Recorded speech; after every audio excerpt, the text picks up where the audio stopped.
Bonjour et bienvenue dans la dernière partie de cet exercice numéro 6. Je tiens à rappeler qu'on a traité déjà tous les articles. Là, il nous reste juste le produit F, qui est un produit relativement compliqué parce qu'on a plusieurs contraintes. Si vous n'avez pas regardé les vidéos précédentes, je vous invite à les faire. Comme ça, vous allez être au même niveau. Vous allez pouvoir télécharger les fichiers. Vous allez pouvoir faire pour tous les articles. Et on se retrouve juste après pour faire ensemble les fonctions et les formules nécessaires pour calculer pour le produit F. Let's go.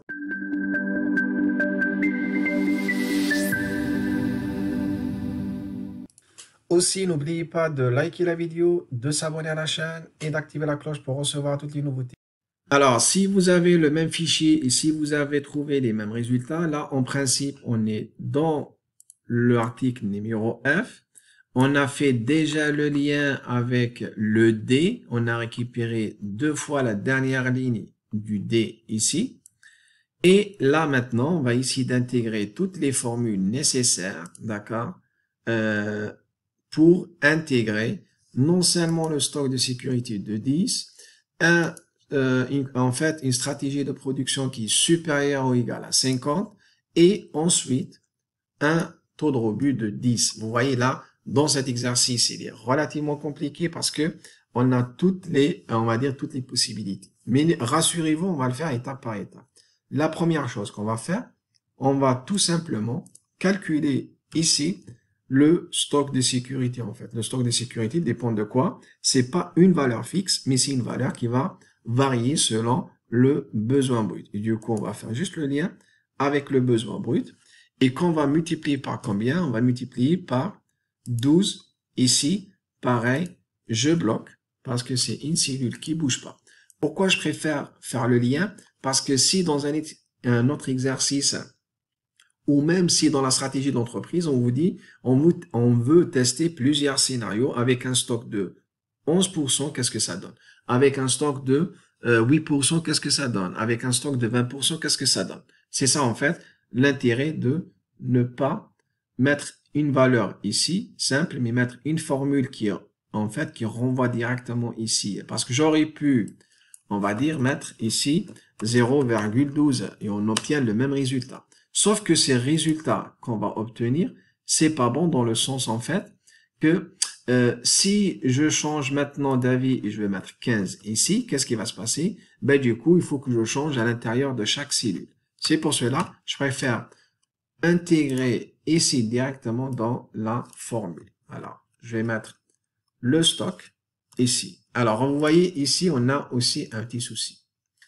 Un stock de sécurité ne peut pas contenir également des virgules. Alors, là, vous avez, et je vois que vous avez déjà la solution. C'est quoi? C'est qu'en fait, on va tout simplement faire arrondi supérieur. Toujours, je préfère avoir et arrondir toujours à l'unité supérieure que arrondir à l'unité inférieure. Donc, on peut également mettre arrondi tout court, comme ça, il va regarder. Si c'est virgule 6, ben, il arrondit au niveau, à l'unité supérieure. Si c'est virgule 2, il va l'arrondir à l'unité inférieure. Mais je préfère garder le contrôle. Je mets arrondi et toujours supérieur. Je fais coller, virgule, point virgule, 0 s'il n'y a aucune valeur. Et là, vous voyez, il l'a arrondi à 10. Là aussi, il va l'arrondir à 10. Là, il va l'arrondir à 14. Là, il va l'arrondir à 10, ainsi de suite. Là, c'est bon, on a fini avec le stock de sécurité. Et du coup, quand on va faire les formules, on va plus renvoyer ici, mais on va plutôt renvoyer ici, à cette cellule. Alors ensuite, j'arrive dans le besoin net ici. Le besoin net, je vais le faire comme j'ai l'habitude de le faire. D'accord? Par contre, je ne peux pas faire copier-coller les formules. Pourquoi? Parce que non seulement, en fait, on a rajouté des lignes, mais du coup, le stock ici, il n'est pas dans la même position. Et aussi, on va pas renvoyer à cette cellule, mais on va renvoyer à chaque fois à cette cellule. C'est encore plus simple. Regardez. Allez. Égal. Maintenant, égal. Si toujours je compare entre ce que j'ai dans le stock, j'ouvre une deuxième parenthèse, le stock de départ, plus l'ordre lancé ici, d'accord? Je ferme la parenthèse, si tout ça est supérieur ou égal, Attention juste à bien ouvrir et bien fermer la parenthèse ici pour ce qu'on a. D'accord? Ensuite, je compare avec quoi?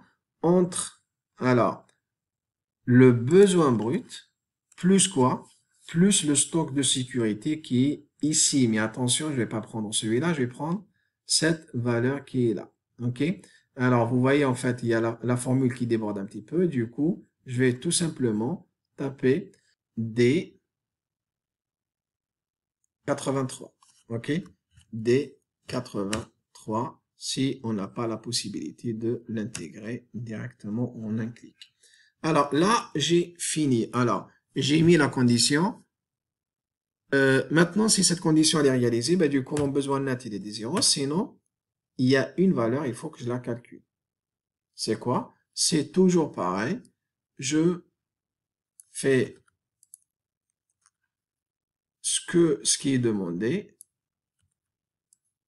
moins ce que j'ai déjà en stock. OK? Je ferme la première parenthèse et c'est fait. Maintenant, si je tire ici, on va vérifier ensemble. Regardez, là, il trouve 0 en plus de 200. Ben, il n'y a qu'une demande de 80. C'est bon, il n'y a aucun besoin. Maintenant, comme le 0 ici, le stock, il est de 0. Et là, on a une demande de 100. Mais également, on a besoin d'avoir un stock de sécurité de 10. Ben, il dit, le besoin net, il est de 112 finalement. C'est pas que de 100. Ça prouve que notre formule, elle est correcte. Ensuite, maintenant, qu'est-ce qu'on va faire? Si on commande ici 120, là, le problème, qu'est-ce qui va se passer?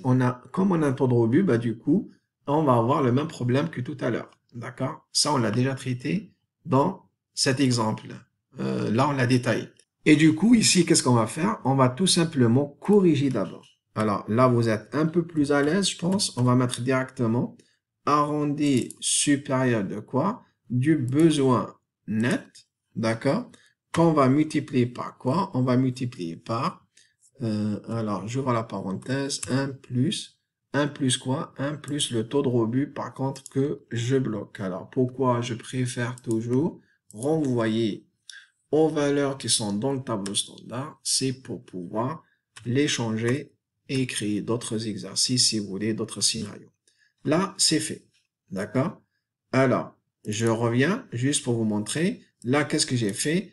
Arrondi supérieur de mon besoin net multiplié par quoi? 1 plus le taux de rebut, sinon c'est 0. C'est tout. Là, j'ai corrigé. Là, vous voyez, en fait, ça sera pas 112, mais il va l'augmenter. Pareil pour toutes les autres valeurs. Ensuite, alors, attention aussi, c'est très important. Maintenant, comment on va pouvoir intégrer également cette donnée? En fait, je ne peux pas commander exactement et toujours le besoin net corrigé ici, mais je commande uniquement si j'avais ou j'étais dans une stratégie de besoin exact. C'est ce qu'on avait fait ici. Maintenant que la stratégie c'est pas la même, et là il me demande toujours de vérifier, il y a un quantity min, qu'est-ce qu'il faut faire? Alors, si vous n'êtes pas trop à l'aise, je vous invite à revenir et comprendre ce qu'on avait fait ici. Alors, qu'est-ce qu'on avait fait? On a fait tout simplement, si le besoin net, dans notre exemple, ça sera le besoin net corrigé, égal à 0, ben, du coup, je commanderai un petit tout. Sinon, et si mon besoin net corrigé ici, il est inférieur ou égal au lot ou la quantité min, ben, du coup, je commande quoi? Je commande la quantité min. Sinon, je fais quoi? Je commande le besoin net corrigé. C'est tout. Alors, maintenant, si vous avez compris ça, et si vous l'avez pas bien compris, je vous invite à revenir à la vidéo de l'article D. Là, on va tout simplement la compléter ici. Et du coup, ici, attention, c'est ici que je vais l'intégrer en fait. Il faut d'abord qu'on calcule le stock. Alors, le stock est égal à combien? Il est égal à 30 plus l'ordre lancé plus si on a reçu ici une livraison ordre début, fin. Et du coup, c'est quoi? C'est des 85, ok, c'est ça en fait, moins ce qu'on va livrer à nos clients. Et du coup, là, je valide. Et là, vous voyez, il me reste 150 pour cette période, d'accord? Je tire jusqu'à la fin. Alors, j'enlève juste la flèche. Vous voyez, là, j'ai 150, j'ai 50, j'ai moins 30. Et vous voyez, en fait, là, notre exercice, il est correct dans le sens. On va pas pouvoir, on n'est pas obligé parce que si il y avait un besoin ici, il fallait renvoyer 2 périodes. Là, on rentre dans un autre débat. Mais dans cet exercice, en fait, on va juste faire le lien entre les 44 finalement qui sont là et on va renvoyer ici. On va refaire la formule qu'on avait fait tout à l'heure. Maintenant, si mon besoin net corrigé, d'accord, après 2 périodes, est égal à 0, alors point virgule 0. Sinon, ça c'est la première possibilité, il me reste les 2 autres possibilités. Sinon, et si, j'ouvre la parenthèse, toujours, et si mon besoin net il est inférieur ou égal à combien, comme on l'a fait tout à l'heure, il n'y a rien qui change, à 50, là je bloque pareil, alors je commande combien? Je commande le besoin net. Corrigé, bien évidemment. Sinon, je commande la quantité mine. D'accord? Sinon, en fait, le besoin net corrigé n'est pas 0, il n'est pas inférieur à la quantité mine, mais du coup, c'est sûr qu'il est supérieur. Et du coup, qu'est-ce qu'on va faire? Là, on va commander tout simplement le besoin net. Et là, je ferme la dernière parenthèse, la première parenthèse, et je valide. Alors, vous voyez ici, en temps normal, il aurait pu commander 44, mais comme je l'ai obligé, ben, du coup, il va mettre ici 50, parce que 44, c'est pas possible. OK? Je tire. Alors, je peux m'arrêter ici parce que là, ça sert à rien parce qu'on sera hors tableau. Et ensuite, là, vous voyez, j'ai fait le lien entre les deux. Et au lieu de commander 44, ben, du coup, malgré que c'est le besoin net corrigé, hein, d'accord, il va me commander 50. Maintenant, quand on va recevoir, pareil, on va recevoir après 2 périodes, mais qu'est-ce qu'on va recevoir? On va recevoir quoi? On va recevoir cette quantité, d'accord? Mais, attention, il faut qu'on élève le taux de rebut. Mais, comme on peut avoir aussi des virgules, toujours, là on l'a fait dans l'exercice avant, on va mettre arrondi, et je mets toujours arrondi inférieur de quoi? De cette quantité que je divise, alors, que je divise par quoi? Par 1 plus le taux de rebut ici que je bloque également.